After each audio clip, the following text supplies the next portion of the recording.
this at the moment, as you can imagine. So good. Sweet. So, well, thanks for coming on with us, mate. First of all, I know that I know you've been on quite a few, haven't you, recently? So you must be nearly sick of tired of speaking to people, but I appreciate it also. To get conversations out. I appreciate you for having me. No problem. I wanted to, I know that you probably get asked pretty much the same questions every time, but I wanted to sort of really dig into your brain about Cuppa, because as an agency ourselves, I've tried so many different things, but I've seen what you put out there, and it's in my planner to sign up and give it a try. But I was wondering if you could give me a bit about sort of the workings and what brought you to make that specifically. Yeah, for sure. So basically, I'd been given a lot of opportunities to work with AI writing tools in SEO anyway, but all of the opportunities that I was looking at and all of the tools on the market were essentially like credit based, and you paid for credits and then you got outputs and things. And a lot of the tools, even now, you pay for monthly credits and they don't roll over.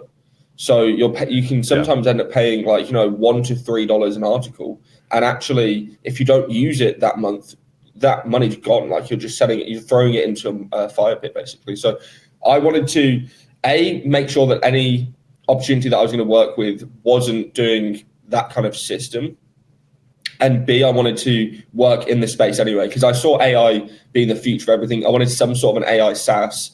I was in SEO anyway.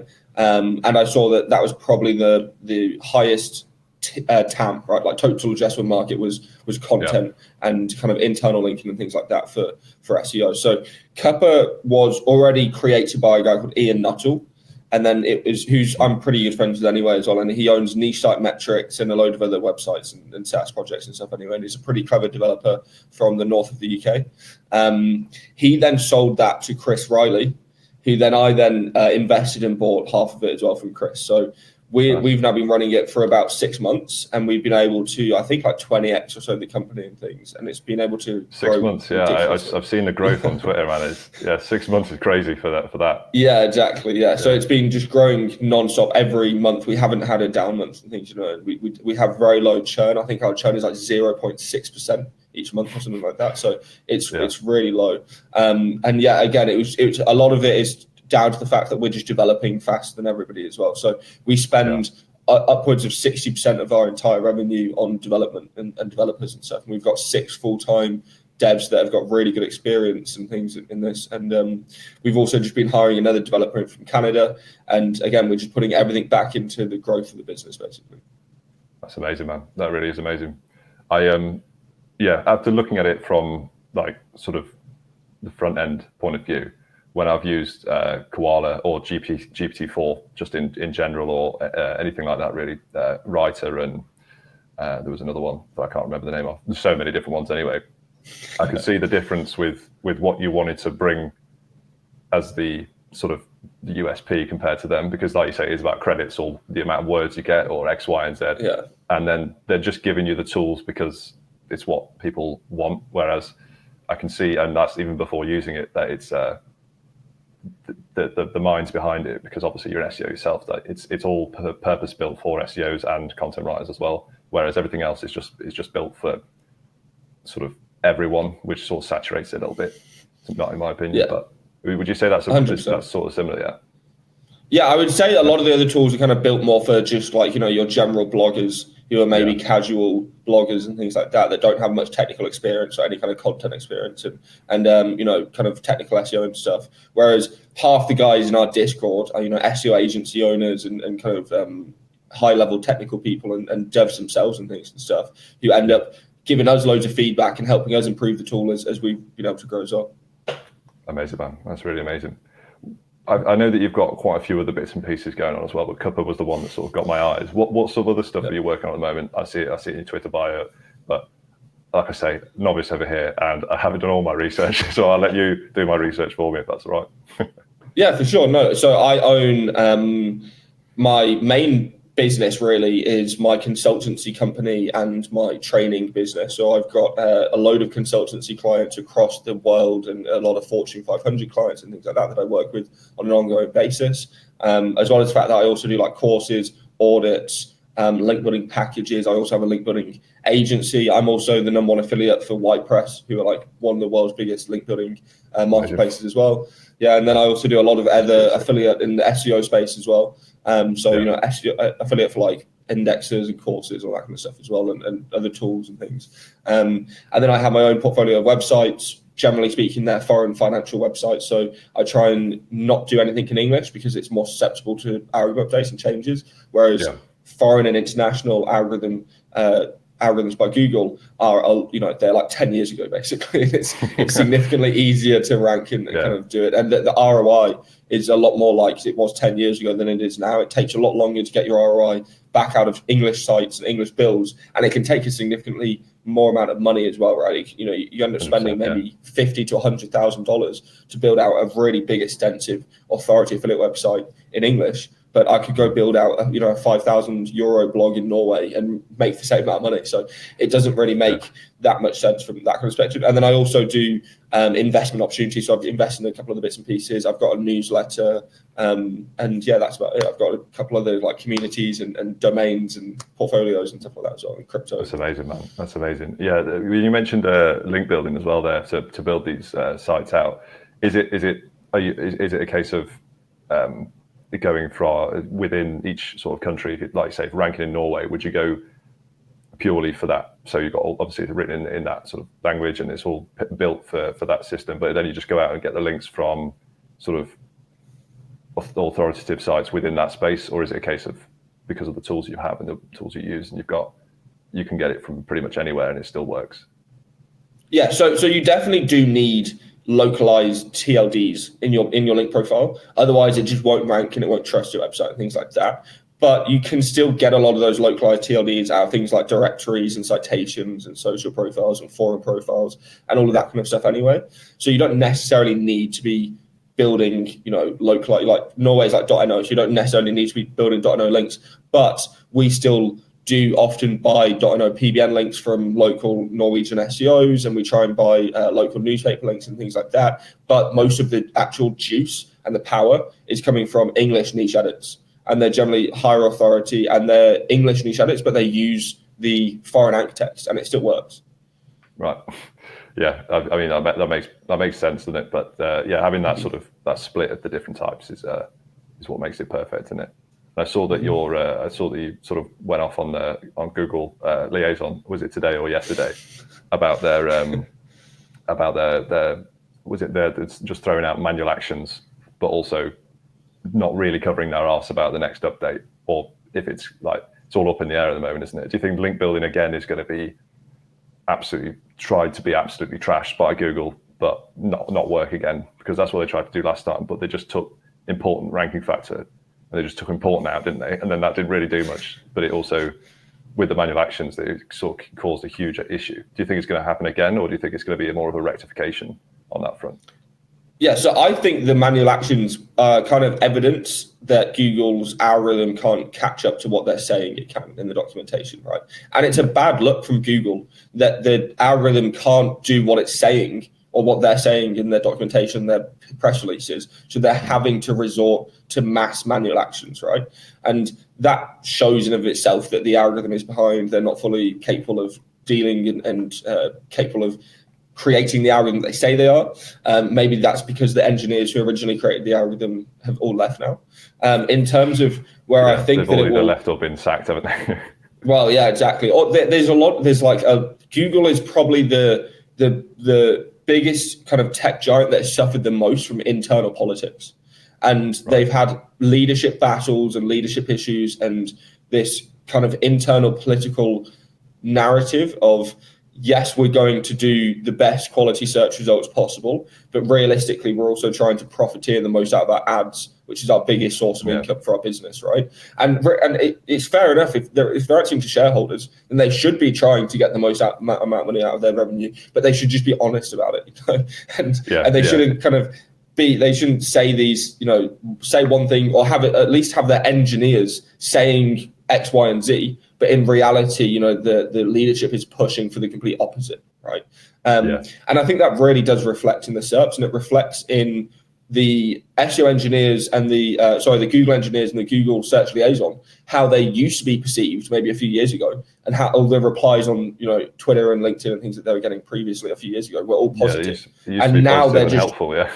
Yeah, exactly. Like everyone was, oh, thank you for this, you know, thank you for sharing this information. It's really, really helpful. Now it's all like, fuck Google, I hate you, like screw, like literally, like you've destroyed my life, you've destroyed my business. Like people have been like saying they're going to commit suicide shit. Like it's absolutely like, it's really crazy, dark and deep and shit. Like it's actually kind of insane. And I think I feel for like a lot of people, to be fair, because obviously they've kind of been trapped into that, the reinforced learning of like, Google are saying this, then the people who they're listening to are just reiterating what Google are saying, and then so they believe it because it's it's that reinforced kind of propaganda narrative, and then so they're listening, they're trying to do that thing, it's not working. Then an algorithm update comes along which says no, you should keep doing that thing, and then actually it tanks them even more. And then the same cycle happens all over again. Just more loss, more scaremongering, more exactly, loss. And that's why people are leaving in droves as well, right? Yeah, 100%, man. I've seen so much more coverage of Bing, mainly because of their AI writer, but also like even Quora and I don't know if you've heard of Brave as well, that search engine as well.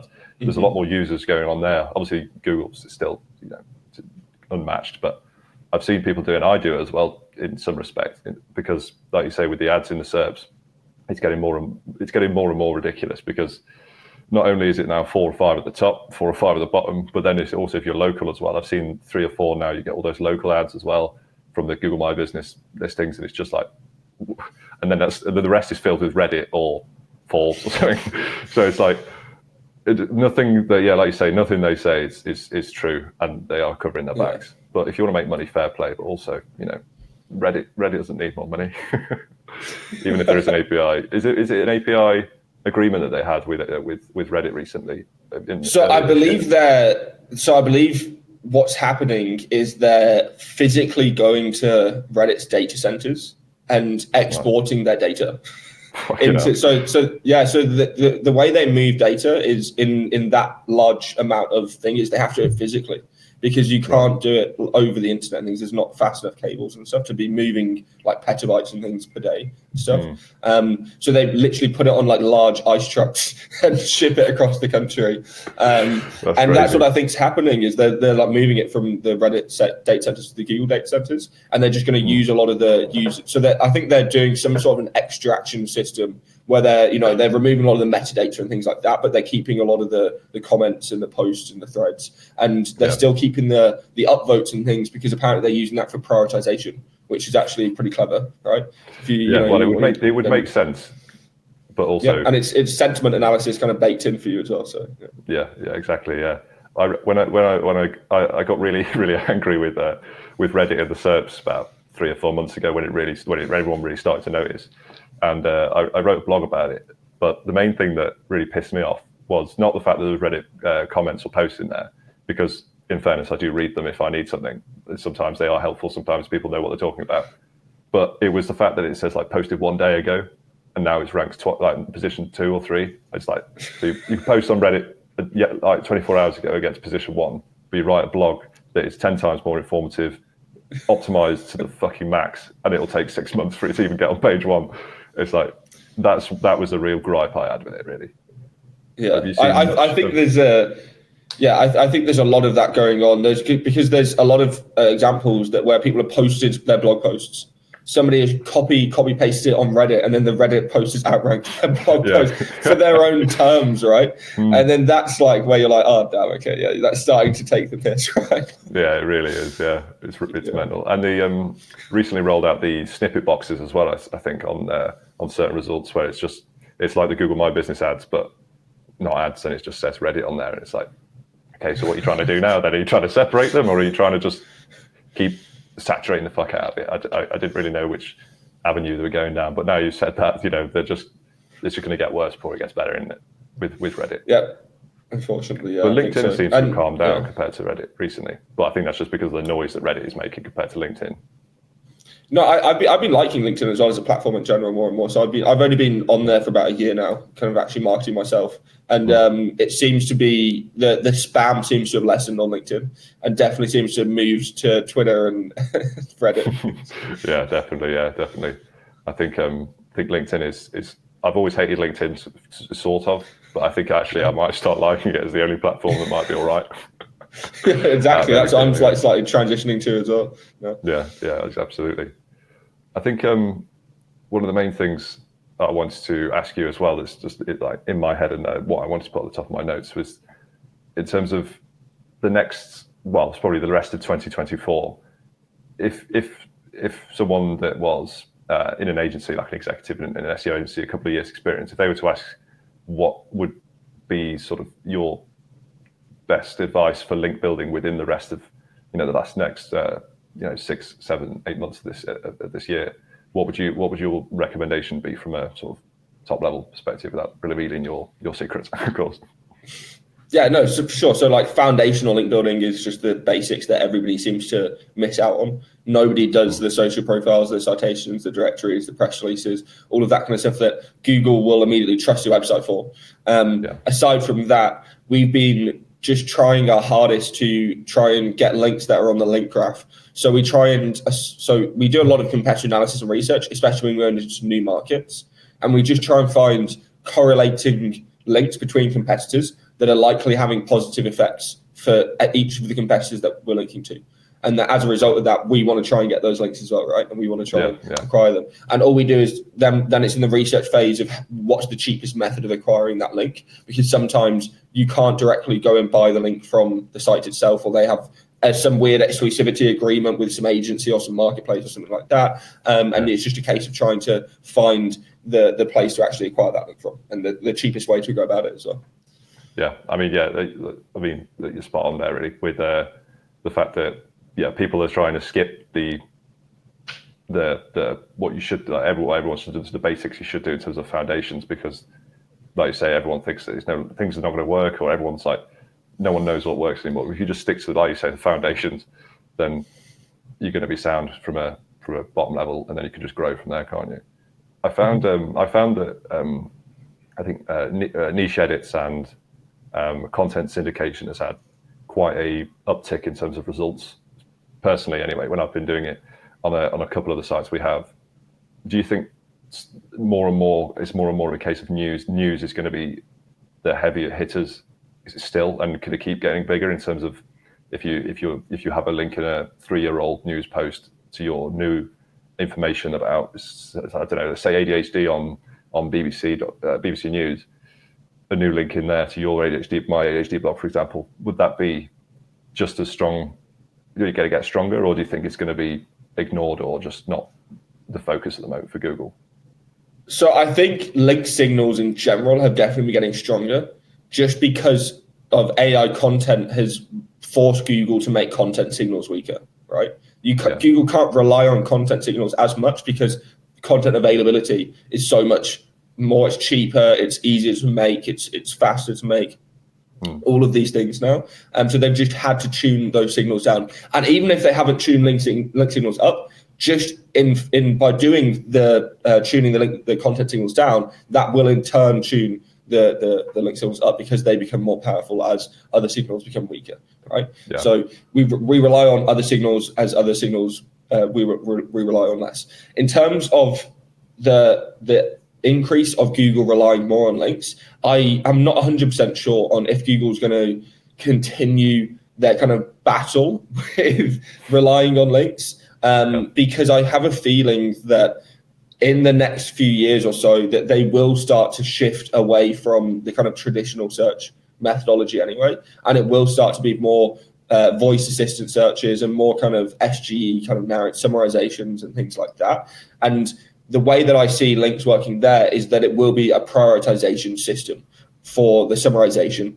So instead of it relying so much on links being the kind of prioritization of where users are going to click on you, it's going to be the links are going to prioritize the narrative that you want to be sending to users and things, right? So it's going to be a lot less of a case that we want to be building links for our website, but we want to be building links to change the actual output of AI. We want to be basically seeding our message across the board, so that, for example, if if users start looking at the best headphones in 2027, we want to be controlling 10 or 20 or 100 or maybe 1,000 different blogs to make sure that our brand is listed number one out of every single one of those blogs, right? And then in turn, the AI is going to summarize our brand to be number one for those blogs. So that's how I think that actually, even though I think Google, again, will just devalue kind of content signals overall, I still think that links will become more powerful from the people that are able to do the highest level of link building, so that they can control that output, because again, if you're doing low level link building, that won't matter, because they won't be prioritized by Google for the AI summarization. You need to be doing that high level link building, and it needs to be able to be a consensus level link building, outreach, digital PR, journalism, like relationship building, all of these kind of things. And it's going to be, again, it's going to be like big budgets and big time resources and things for people who are going to be winning overall. Yeah, that's really, really interesting. And what you said about the fact that taking into going into 2027 for headphones 2 years prior, or 2.5 years prior, and having that contextual sort of authority, so you're the trusted one by AI, because I suppose that just makes perfect sense. The fact that AI would think that you're the leader in that respect because of how much coverage there is. And then obviously with AI eventually creating the SERPs itself and presenting that, I suppose that's like one of the key things that we should take into immediately. So you should take into account immediately and start doing immediately, which people aren't doing, because I see on Twitter and I see that you're very, you show what you think is to be right, and I agree with you. But on Twitter and things, I've seen so many people talking about how X, Y, and Z is dead.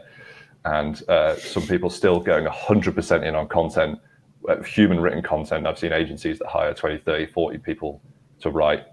And I mean, they're pissing money down the drain as far as I'm concerned in that respect. But people are still holding on to that, aren't they? And that's not the future. What you just said and what you've been saying is the future, in my opinion, and the present, to be honest, because no one's worked it out. And Google hasn't worked it out to tell people how to do these things, or to tell people these things. But no one seems to want to listen to what will be in the next 2-3 years and the present. Yeah, I think a lot of people have got, it's kind of a two-folded thing, where it's belief is obviously a very powerful thing in of itself. And obviously, if you've had years and years and years of believing the same thing, it's going to take a lot more than just a tweet with some evidence to kind of change that narrative, right? Yeah.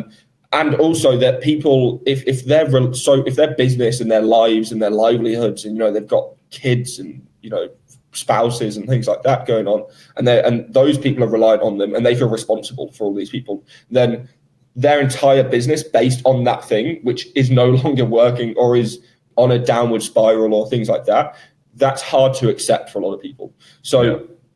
I think I learned a long time ago from, reading Ryan Holiday and reading Marcus Aurelius and things like that you have to take that stoic approach to things, and you have to be adaptable, and you have to listen to research and analysis and what's happening in the world, and not listen to opinions, especially biased opinions and things like that, right? So I've always been able to just understand that I need to be adapting to change, because otherwise I will be left behind. And that is going to be the case more and more as AI advances. And especially so far, we've only really seen kind of the software side of AI, and the hardware is still kind of catching up. Once we start seeing kind of the commercial hardware, that these new chips that are 10 times more powerful than the chips a year ago and things like that, when they start being commercially available alongside the software, that's going to turbocharge these models. That's going to make these tools and things way more powerful, way more efficient. The outputs are going to be literally 10x and things. So that's going to come a lot faster than most people think. Yeah, I think NVIDIA are going under the radar, even though everyone knows how good they are at the moment. It's like people still aren't taking it to like, you should fucking listen, because this is like, they're going to put 2 and 2 together, and it's going to blow everything up in a certain sector or space, and it's going to leave a lot of people with a sour taste in their mouth just because of their beliefs that isn't being proven. But like you said earlier, it's like you've got to have some sympathy for people, because it is their livelihoods, and they have to keep these things from a business perspective as well as what the future is going to say. But I think the future is very, very close in terms of what the next huge leap is, because I think GPT-4 are coming out, and OpenAI last year especially, that was one of the huge leaps. And then there's going to be another one that everyone's just going to shit themselves about, I reckon, again this year, later down the line, I think. Yeah, 100%. I think that the advancements are coming too fast. Like you said, there's going to be entire industries disrupted, and there already has been, right? And we've seen it with a couple industries already, but that's just going to progress faster and faster and faster. And people aren't, and like I said, if people aren't even believing in these things, then they're really going to struggle when those things change their reality very fast, right? So I think that the minimal that you can do is just try and keep up to date with things that are going on and seeing what are happening. But at the maximum, what you should really be doing is trying to follow the technologies that are specifically going to be impacting your life and what's going to be happening with your business and things like that, and trying to be at least ahead of what's coming out and knowing what's coming out, and so that you can try and implement it or catch up or adapt or change or shift or completely even remodel businesses and things like that. And it might be the case that people are going to have to, let go of entire teams and things like that overnight and stuff, just to be able to essentially either restructure their business to be moved around these new technologies, or just so that they have the cash flow to be able to compete with these new technologies. Yeah, no, I think you're absolutely right. And I think what you put on that screenshot you put on Twitter, I think was it this morning, about the huge losses from these big corporations, these big organizations. That's not like you've not just selected a few. Well, you have, but it's like that's trickling down all the way to the bottom in terms of what's happening within Google, and people losing huge amounts of money because of their reliance on a very small cluster of things that if they were ranking number one for one thing that's making them 20% of their revenue, and that's now gone, then it's something that should be preempted. But it's always the case of saying that before it happens, but after it happens. But I think everyone should always be a little bit more on their toes than they are about how impactful their revenue in general will be, just because of how everything changes so quickly. Because I think people are feel a little bit safe when they don't think about, like, in 2 months' time something might change, even if it's a small amount. They go to the bottom of page one and their revenue streams are cut in half. And I don't think people think about it as rawly as that. And what you put on Twitter, I think, was a great way to explain how that could impact even both the smaller business and the largest businesses. Mm-hmm. Yeah, I think it's really great. Yeah, I don't think anybody's safe, really. No one's safe, but we can do our best. And to be honest, that's what we've been saying for how long we've been in SEO. For the past 6-7 years, I've just got to do your best, and then don't try and be smart with underground tactics. I don't know how many underground tactics. Actually, Josh, our brand manager, asked me to ask you, what is the most, like, recently in the last a month or so, or just this year, what is the most underground / bullshit SEO tactic you've seen that you read about and you just go, what the fuck is going on? Have you seen anything that really stands out recently? I try to kind of limit my feed because I just mute a lot of people, to be honest, on my timelines and things. But I've seen a lot of stuff around AI content where people are just saying, like, AI content is detectable. Like, Google 100% detects AI content, and even from a scientific from a scientific perspective, you can't, right? Like, it's technically impossible, because you have things like false negatives and false positives. You have like errors and output errors and all sorts of things, and then you have like all these additional stuff. And then there've been Google actually engineers doing presentations recently saying how they're trying to detect it. And they end up saying at the end of it that there's no point in using these methods because there's other ways that they detect the kind of the spam style of AI content that they're actually trying to detect, and that they're going to waste tons and tons of resources trying to detect the normal style of AI content anyway. So they've just been using things like publishing frequency, domain stats, all that kind of stuff anyway, to be able to see. And even if they didn't, if you're doing like bulk AI content where you're just publishing 500 posts, 1,000 posts a day from GPT, with no editing, nothing else, then they'll get you on quality score because you don't have, your images, you have your formatting, your internal linking, all of this additional stuff that pages would have, and you're publishing 500 pages. Google's algorithm is going to pick you up anyway, and they're not going to rank you. So 100%, yeah. I mean, yeah, if it's going to have furthermore 4 or 5 times in the first sentence. So it's like immediately, no. Yeah. But yeah, I think, that's absolutely right. Because people, there's so many different businesses as well, isn't there? There's like AI detection sort of for content spinners and things like that, where it's like, so you think you can identify AI written content, but Google can't, or you think Google can. It's like, just because you think you can put some, like, it's because it's about duplicate content in that front, isn't it? Rather than AI written content. Because like you say, you literally scientifically, you can't know if I've written it or if someone else, or if a machine's written it, but you can find out if it's mildly duplicated to what someone else has said.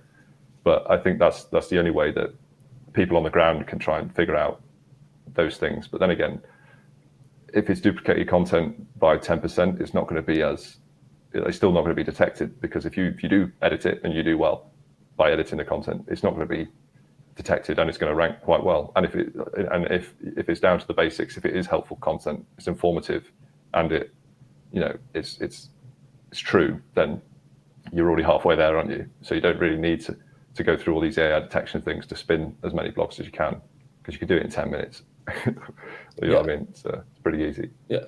And you're wanting to try and improve the quality and readability and things anyway, just because you're wanting to obviously get your content to convert better and be better optimized for the intent of the SERP and things like that anyway. So whenever we do AI content, 99% of the time we're having a VA editor who's a decent, SEO editor go through the content and do 10, 15 minutes of work per 1,000 words.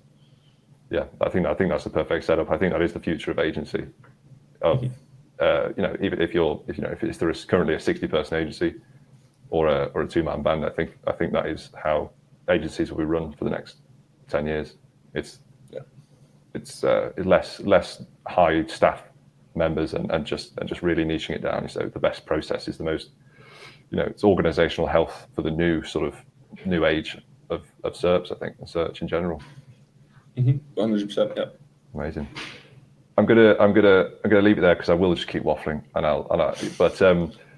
I'll leave all of your social links in our thing. Not that you need our exposure, but we'll do that anyway if you want to find Charles. But yeah, I really appreciate you coming on, mate. It's been really nice to speak to you, and I hope we can do it again in the future.